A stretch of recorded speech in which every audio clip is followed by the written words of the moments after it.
Urban India ministries की ओर से आप सभी का अभिवादन करते हुए लेंट के इस समय में परिवार से जुड़े हुए विभिन्न मुद्दों पर चिंतन और प्रार्थना के लिए आपको आमंत्रित करते हैं। इस दौरान एक परिवार के रूप में हम यशायाह के 58 अध्याय से 40 दिनों तक अलग अलग मुद्दों पर चिंतन और प्रार्थना करेंगे। परमेश्वर की महिमा के लिए, उनके कार्यों को उनके इच्छा के अनुसार करने के लिए हम एक विनम्र हृदय से, पश्चाताप की भावना से खुद को अर्पित करते हैं। यह श्रृंखला अर्बन इंडिया मिनिस्ट्रीज के डॉक्टर पीसी मैथ्यू द्वारा लिखे गए हैं। सर्वशक्तिमान ईश्वर हमारे अध्ययन को आशीषित करें। दिन 26, पारिवारिक रूप से उन लोगों के लिए प्रार्थना करना जिन्हें दोषारोपण करने के बजाय माफ करने के लिए अनुग्रह की जरूरत है। यशायाह 58:9 में परमेश्वर उन लोगों की ओर हमारा ध्यान आकर्षित करते हैं जो उपवास और प्रार्थना के साथ साथ दूसरों पर उंगली भी उठाते हैं। इस वचन में ऐसा प्रतीत होता है कि प्रार्थना से ज्यादा दोषारोपण और दूसरों पर उंगली उठाने जैसे स्वभाव परमेश्वर का ध्यान आकर्षित करती है।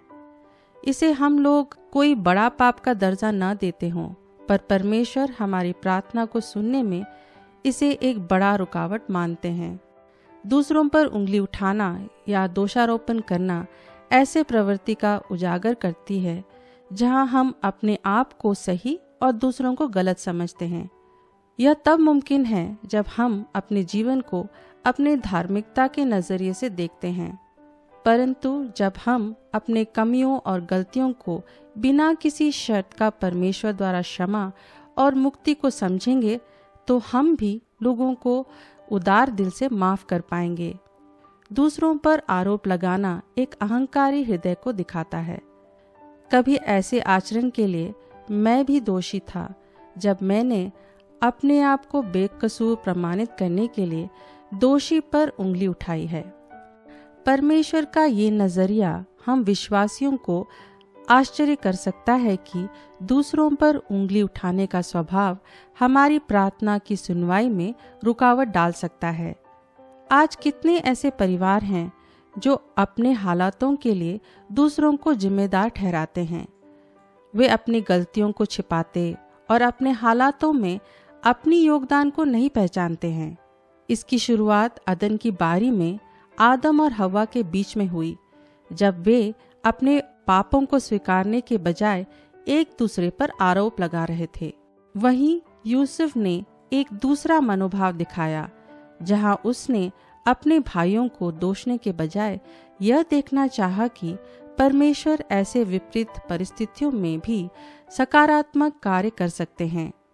जब हम अपने जीवन को ईश्वर के हाथों में समर्पित कर देंगे और समझेंगे कि ईश्वर विपरीत परिस्थितियों को भी हमारे अच्छे के लिए बनाता है, तब हम दोषारोपण करना बंद कर देंगे और उन हालातों के लिए परमेश्वर को धन्यवाद देंगे जिनके द्वारा वे अपनी महान उद्देश्य को पूरा करते हैं।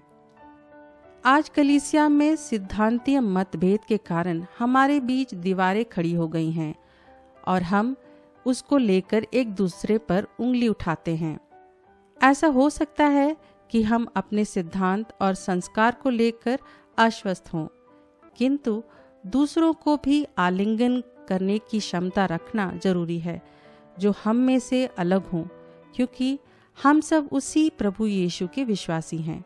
समय आ गया है कि जब हमें इन पूर्वाग्रहों को हटाकर एक दूसरे को ईश्वर के प्रतिनिधि के रूप में देखना है जो उसके राज्य को फैलाने का काम कर रहे हैं।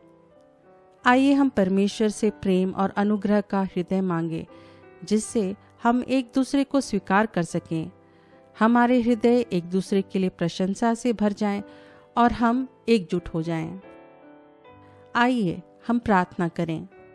प्रभु, आपका वचन बताता है कि जब हम एक दूसरे पर आरोप लगाते हैं, उनकी बुराई करते हैं, तो आपको बहुत दुख होता है। हम अपने गुनाह को कबूलते हैं कि अपने आप को बेकसूर बताने के लिए, अपने पक्ष में सफाई देने के लिए हमने दूसरों की बुराई की है, उन पर दोषारोपण किया है। हे पिता, हमें यीशु मसीह जैसी दृष्टि दीजिए ताकि हम दूसरों को प्रेम और अनुकंपा के नज़रिए से देख सकें, ना कि निंदा और पूर्वाग्रह से। इस संदर्भ में कलीसिया के नाते हम आपसे क्षमा मांगते हैं जहां हमारी भिन्नता के आक्रोश में हमने आपको बहुत दुख दिया है। हमें ऐसी कृपा दे ताकि हम अपनी भिन्नता से आगे चीज़ों को देख सके और अपने निर्णयात्मक या आलोचना भरे रवैये से आपके नाम को कलंकित न करें। अपनी आत्मा से हमें सशक्त बनाएं। प्रभु यीशु के नाम से प्रार्थना करते हैं, आमीन। हमारे साथ जुड़ने के लिए हम आपका धन्यवाद करते हैं।